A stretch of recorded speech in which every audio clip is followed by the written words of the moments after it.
So I've had a number of people make this claim that thorium molten salt reactors were not developed early on in the United States because they couldn't be used for making weapons. And I don't know what the decisions about making weapons were or were not, but in a sense, thorium is actually easier to make nuclear weapons out of if you're using a molten salt type reactor. And here's why. When you're doing the uranium fuel cycle, if you're going to make a uranium weapon, you have to enrich it to above 90-95% enrichment, which is fairly difficult. And it's the same technology that's used to make just regular commercial nuclear fuel. And so you just have to run it longer. And so the controls there are to prevent people from running it to the point where you can make a weapon out of it, or you get sufficiently highly enriched uranium that it becomes weapons grade.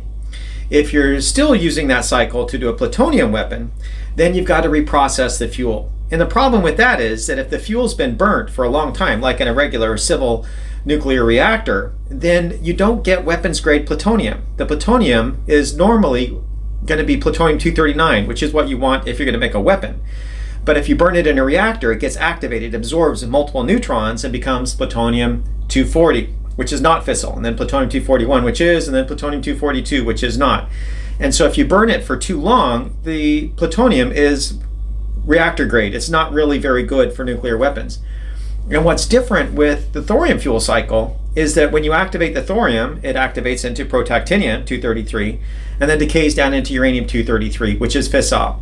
And in order to make that thorium molten salt reactor work, you've got to continually be taking some of the material out and then removing the fission products and then adding back in regular uranium thorium, so that it can be activated and then decay back down into the uranium-233, which then keeps the critical reaction going. The issue is that when you do that, all you have to do is remove the uranium, and it's already in pure fissile material. Uranium-233 is not contaminated with other things, like highly enriched uranium is contaminated with uranium-238. Reactor grade plutonium is contaminated with non-fissile plutonium-240. If you're doing a thorium fuel cycle, you get pure uranium-233, which is pure fissile material. And so you absolutely could make nuclear weapons out of it. Now, in all of these cases that I've just described, there are well-established controls that are recognized, and we're still developing them. We're still making them more robust.